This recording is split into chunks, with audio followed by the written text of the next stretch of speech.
Hi friends, today I'm turning the tables on somebody who is here to ask me questions.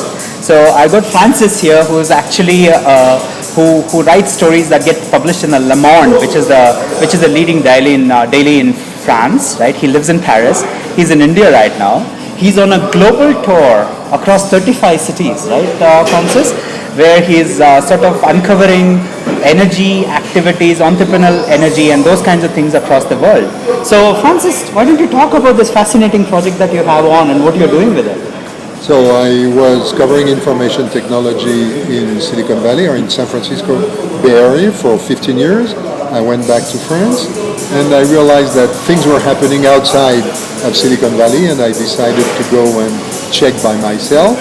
So I organized these trips, several trips over a year, which take me to 35 countries, as you said. I have already been to several 10 or 12 countries in Africa. I've been to the Middle East, and this is my first real world tour. I started with Brazil, then Argentina, Chile, Sydney in Australia, Jakarta, Kuala Lumpur, and now India. Then I'll go to Cairo. Then I will go to the eastern part of Europe, Moscow, Warsaw, St. Petersburg, Tallinn. And then I will do a second world tour, but in the northern part and going east instead of going west. I see. So I will go going east from Paris. Okay. Means I will go first to Singapore, Ho Chi Minh Ville, Manila, Hong Kong, Shanghai, Beijing, Seoul, Tokyo, San Francisco. And my plan is to finish in San Francisco, gather a few friends and tell them, that's what I have seen in the world. How do you see your future? It reminds me of Jules Verne more than anything else, right? Francis, right? Around the world in 80 days. How many days is it going to be, by the way? It's about a year, because I go and then I come back to Paris. I prepare the next trip and so on. A little longer than 80 days. Exactly. But you can come back in this case. Absolutely. But because I went west first, I lost one day, so I had to go east second to gain the one day and not find myself in the situation of Phileas Fogg. Fantastic. Fantastic. So tell me a little bit more about the experiences. So you've lived obviously in the first world. You've been significant time in San Francisco, which is But I lived for 15 years in Mexico. So 15 years in Mexico. Yes. Oh, fantastic. So tell us a little bit more about what do you see as a difference between emerging world and the first world from your perception? What do you see? What I see is that the first thing which is catching my attention is that there is as much energy of equal quality everywhere. So as much in the third world or in the south that in the north. I don't know which way to call the world is correct at this point, but there is the same energy, the same quality of ideas everywhere. There are some differences in the venture capital you can mobilize, in the market size you can gain, and in the networks you can use, but I think that the quality of ideas is very much the same. And what I'm seeing, which is very interesting, is that we tend to see communication as a north-south thing, and it is the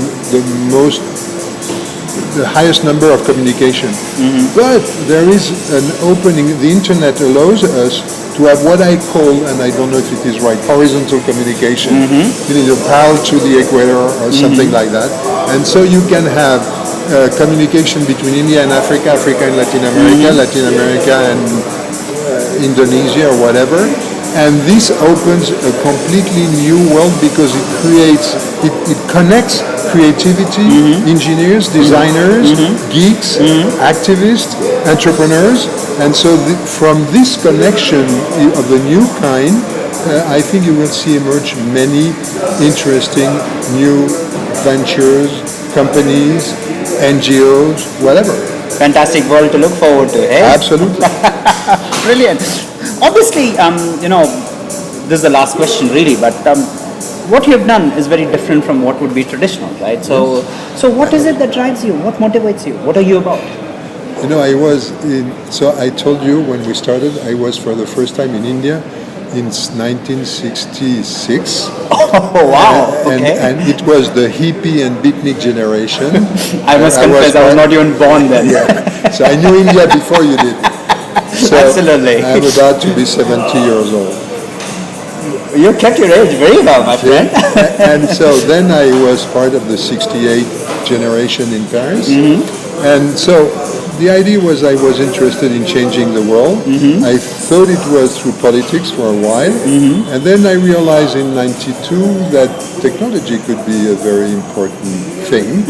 And what I am discovering in this trip is that geeks, entrepreneurs, both social and just money-making people and activists who use information technology to change the world have something in common.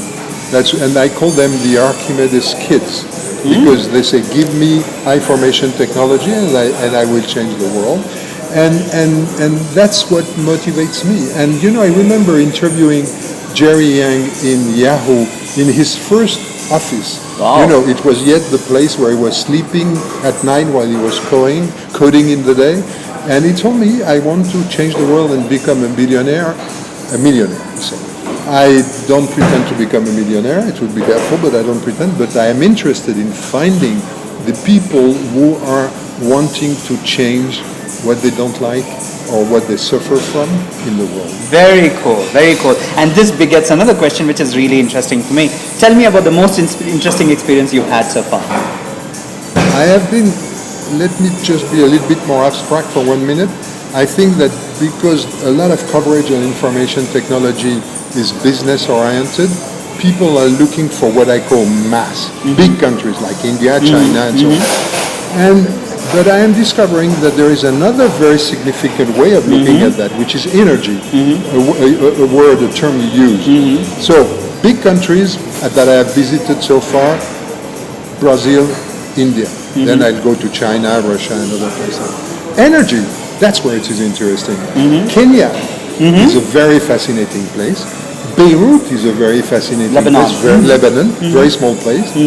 And Santiago in Chile may be a very interesting, energetic place. And so people who are actually putting a lot of energy into using information technology to change things and to fight for their own future. And they might be as interesting as the massive markets. Now, India is a very special place where you have both energy and mass. So the future, part of the future is yours. Well, we've got other competition as well, I'm sure, with China and other folks. And I'm sure the smaller guys are also doing a lot of things. Well, excellent. Thank you very much. Really appreciate your time and sharing your insights with us. Thank you for having me.